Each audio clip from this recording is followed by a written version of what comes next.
అలాగే SCCL senior నాయకులు మాజీ కౌన్సిలర్ ఎల్సీగా కోరుతున్నాం. అలాగే డైరెక్టర్ మహిళా మంత్రులు ఐజక్ బాబు గారు కూడా మరి ఎస్సీసీఎల్ నియోజకవర్గ అధ్యక్షులు మాస్టర్ బిఆర్ అంబేద్కర్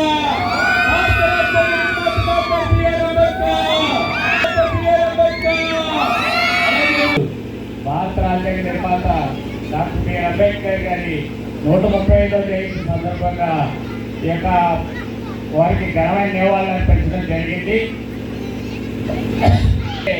ఒక నిరంతర అధ్యయనం, ఒక విజ్ఞానం, అలిపెరగిన పోరాటం. మరి ఇన్ని ఎందుకంటే ఆయన యువతకి ఇచ్చిన పిలుపు ఏంటంటే బోధించు సమీకరించు పోరాడు, జ్ఞానం లేని ప్రయాణం వ్యర్థమని చెప్పాడు. ఒక ప్రయాణం చేయాలి. అదేవిధంగా అసమర్థులైన సమాజం కోసం పోరాటం చేసిన వ్యక్తి డాక్టర్ బిఆర్ అంబేద్కర్ గారు. అదేవిధంగా ఒక మతానికి చెందిన వ్యక్తి కాదు. మరి భారత రాజ్యాంగం రాశారంటే 100 ఏళ్ళు అయినప్పటికీ కూడా కనీసం అందరికీ చదవడం లేదు. అందరమైన రాజ్యాంగ రాసిన వ్యక్తి డాక్టర్ బిఆర్ అంబేద్కర్ గారిని తెలియజేస్తా ఉన్నాం. వర్గాల ఆశాజ్యోతి, ఎవరు ఊహించలేనట్టుగా రాబోయే కాలానికి ఏ విధంగా చేస్తే మంచిదని ఆయన మనసులో దైవత్వంగా ఆలోచించి మన డాక్టర్ బి అంబేద్కర్ గారు ఈరోజు వారి జన్మదిన శుభాకాంక్షలుగా తెలియజేస్తూ పౌరులు కూడా అన్ని పార్టీలు, అన్ని కులాలకి అతీతంగా ఈ యొక్క కార్యక్రమం చేయడం జరుగుతుంది. నేను మన డాక్టర్ బి అంబేద్కర్ గారు బడు బలహీన వర్గాలకి ఎంతో కృషి చేశారు. అదేవిధంగా స్వతంత్రం రాకముందు మనకు సుమారు 30 నుంచి 35 కోట్ల జనాభా ఉన్నారు. ఇది ఒక ఇండియాలో ఒక గొప్ప దేశంగా ఎదుగుతుంది.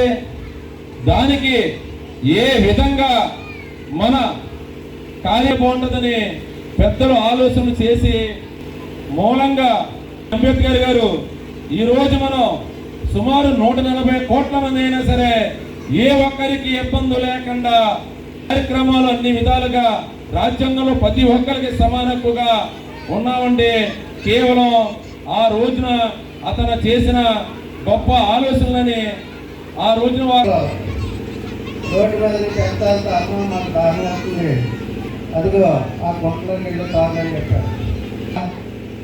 అన్నదమ్ములు ఇద్దరు కూడా ఒక ఎడ్డు బండి ఎక్కి వెళ్ళినంతా వాళ్ళ మాటలు బట్టి ఏదో దళితులు అనగానే వర్గాలని తెలుసుకుని ఆ ఎడ్డు బండి ఆయన చేశాడు. అంబేద్కర్ గారు ఎన్నో కష్టాలు పడ్డాడు, ఎన్నో అనుమానాలు పడ్డాడు. నేను పడ్డ బాధలో ఎదుటివాడు పడకూడదు, ఏ దళితులు కూడా బాధపడకూడదు, అందరూ కూడా సమాజంలో గౌరవంగా మర్యాదగా ఉండాలా. చదువు ఉంటే జ్ఞానం వస్తుంది, జ్ఞానం ఉంటే మనం చక్కగా హోందాగా ఉంటాం, ఆత్మగౌరవంతో ఉండాలని ప్రతి ఒక్కరు కూడా చదువుకోవాలని చెప్పిన మహోన్నత వ్యక్తి డాక్టర్ బిఆర్ అంబేద్కర్ గారు కూడా సీనియర్ నాయకులు మన సురేష్ బాబు గారు సిరి సత్కారం చేస్తున్నారు. మద్దతు రామ గారికి కూడా సత్కారం చేస్తున్నారు.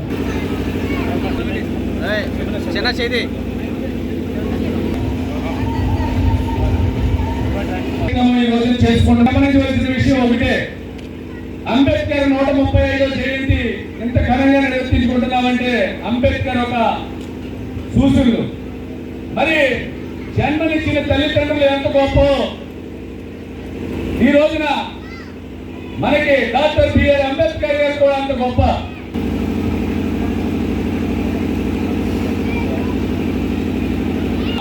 అంత గొప్ప. ఎందుకంటే ఈ రోజుకి కూడా యువత కానీ మహిళలు కానీ ఇస్తున్నారంటే మరి అంబేద్కర్ ఒక రాసిన రాజ్యాంగమే దీనికి నిదర్శన. మరి 1982లో తెలుగుదేశం పార్టీ పెట్టినప్పుడు స్వర్గీయ నందమూరి తారక రామారావు గారు ఆ రోజు ఏదైతే అంబేద్కర్ రాసిన రాజ్యాంగం ఉందో ఆ రాజ్యాంగాన్ని అనుసరించి మరి సంక్షేమాలన్నీ కూడా అలాగే ఎస్సీ ఎస్టీ మైనారిటీలు బీసీలు అన్ని వర్గాల ప్రజలకి కూడా రిజర్వేషన్లు వచ్చే విధంగా ఆ రోజు